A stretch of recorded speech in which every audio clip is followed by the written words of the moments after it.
4 tarmac stages high in the mountains. Not too high for the Italian crowds, though. Timo Salonen, the world champion, his first competitor on the road in the Peugeot.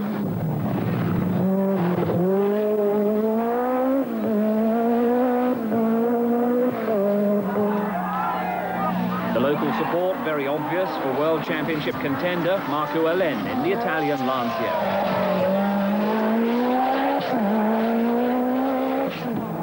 Tony Pond running third in the MG Metro 6R4. But clearly exceptionally quick in the early stages were the Peugeots, rumours of 600 horsepower, and here on Kankinen's car, spot the skirts that have been fitted, later to prove very controversial. Mickey Biasion in the second Lancia had problems with the roll bar mounting that slowed him on stages 3 and 4. The Peugeot of Andrea Zanussi into the early lead, also sporting those blue skirts along the length of the car, a recent Peugeot innovation. Dario Gerato in a Lancia, lying 5th.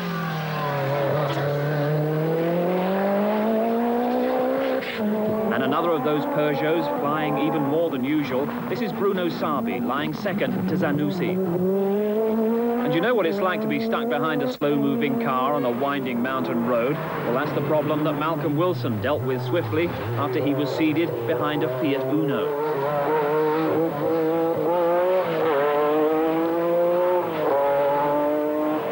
And not moving as slowly as you might expect, the Skoda of Vladislav Čerek, already looking good for a top 10 finish.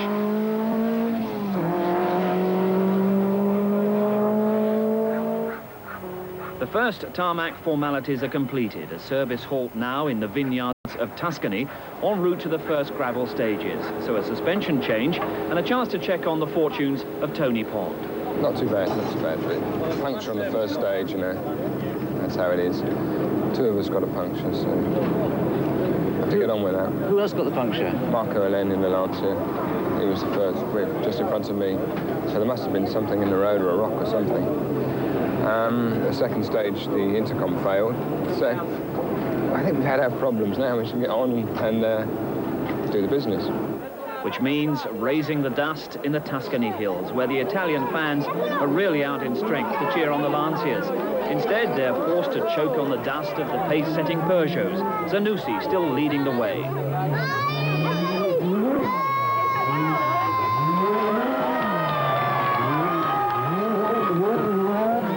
Bruno Sabi is 2nd. And the first of the Lancias, Mickey Biasion. Timo Salonen, the world champion, far happier now on gravel than the earlier tarmac.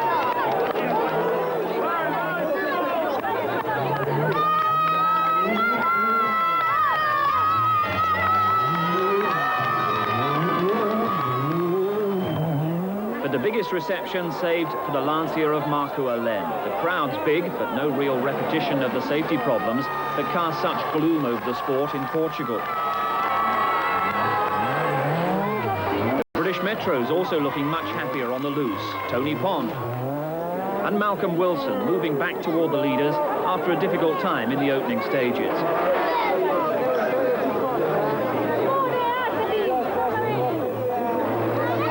Towards the end of the first day, the leaders were all in Peugeots. Andrea Zanussi and Bruno Sabi.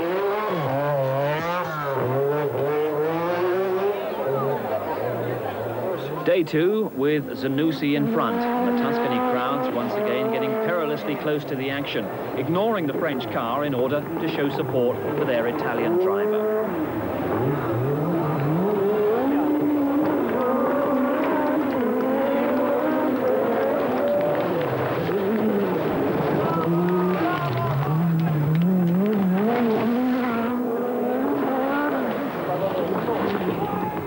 But the leading Peugeots were soon to hit trouble. Zanussi went off, and he conceded the lead to Bruno Sabi.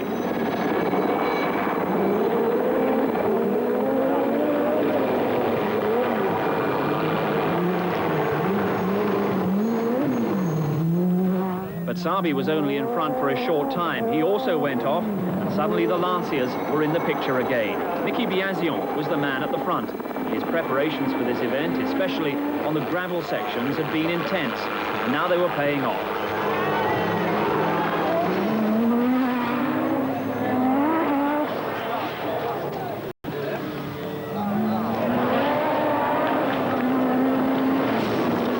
Timo Salonen for Peugeot, however, was putting in a charge after what seems to be his now customary slow start. It would all come to nothing, however, as Salonen was to have an accident and retire.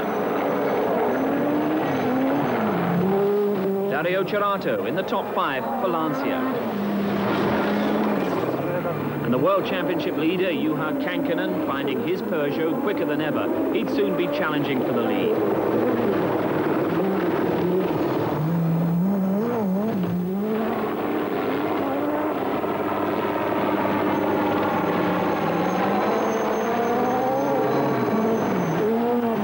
It was turning into a tremendous dogfight for the lead, helped by the involvement of Marco Alén, battling his way back after that first stage puncture.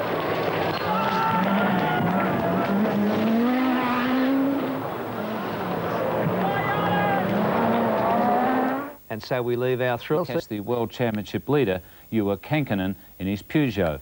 Unfortunately, this duel is spoiled by the slow-learning spectators who specialise in dicing with death at rallies, and then by the rule makers, who seem to interfere almost as often as the crazy fans.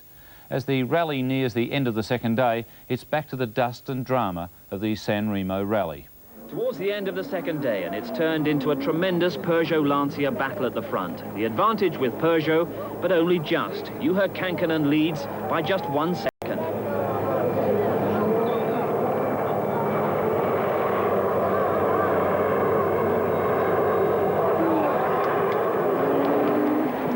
Right behind him, his rival for the World Championship, Marco Alén, in the Lancia.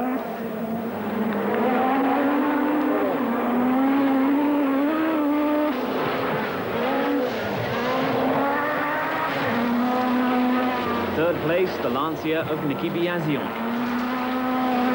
But this is the stage where it would be anticipated that the charging Marco Alén would make up the single second on Kankkunen that he needs for the lead.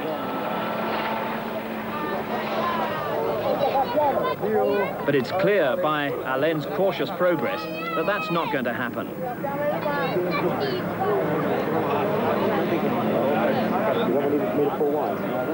Alén is struggling with a puncture after putting the Lancia slightly off the road. It's an accident that's dropped Alén down to 5th place. And sadly, it wasn't a driving error, but a last-ditch maneuver to avoid colliding with a spectator. Kankkunen in front, and Biasion and Marco Alén do the chasing. But there's trouble for Tony Pond in the Metro. Well, we just clipped a wall and broke the rear suspension. And it was a place where there was not a lot of service time, and we ran out of time, literally by a minute. So that was it. You run out of time? Yes, we had 15 minutes to fix the car before we were excluded, and it took 16 minutes, basically. So that was it. So Tony Pond, suddenly available to join the sightseers and the car spotters in Pisa. The British Metro Challenge was now firmly in the hands of Tony Pond's teammate, Malcolm Wilson. Ecco la metro che parte, una macchina da... The Cumbrian and the rest of the field, like well-placed Ladislav Krecek in the Skoda, heading for the night drive through the mountains and back to Sanremo.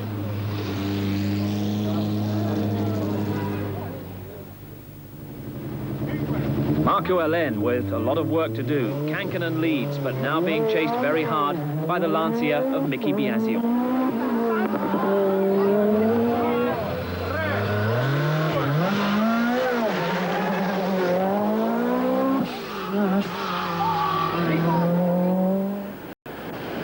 And by the time they reached Sanremo, Biasion was in the lead. But by then also, the Peugeot skirts had been raised, or at least the question of their legality. And the result, an immediate ban. A press conference was called to announce the disqualification of the remaining works Peugeots of Kankkunen, Sabi and Zanussi. And that left the rally firmly in the grip of Lancia. Well, as far as we are concerned, it doesn't change much to our position because we were leading the rally, and I think we had no intention to let the other one pass in front of us. Therefore, it doesn't change much. On the other hand, I'm very sorry for all the enthusiasts that are in the hills this night waiting for one of the biggest rally battles, and they will be, of course, disappointed not to have it. But on the other hand, I think that motorsport has rules, and these rules must be used and applied. As far as Lancia is concerned, Alain still has a chance of winning the World Championship. Will you apply team orders to allow Alain to win tonight?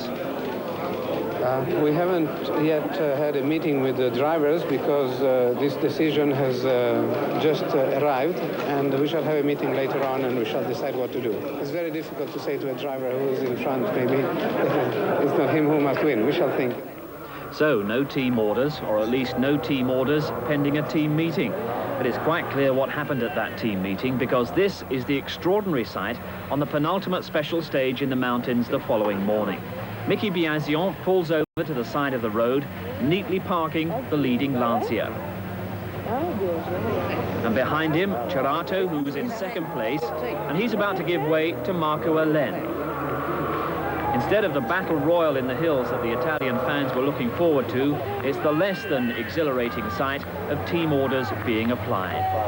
Marco Alain is making up 4 minutes to win the Sanremo and improve his hopes of the World Championship.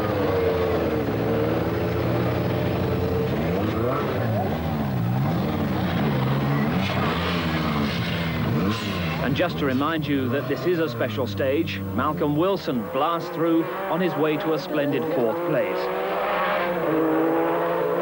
But at the front, Biasion denied his ambition of officially winning the Sanremo. What the Lancia team orders and the Peugeot band did achieve is a tremendous battle in the next round, the RAC. Kankkunen leads by 2 from Alain, and either man could take a grip on the title in the British forests next month.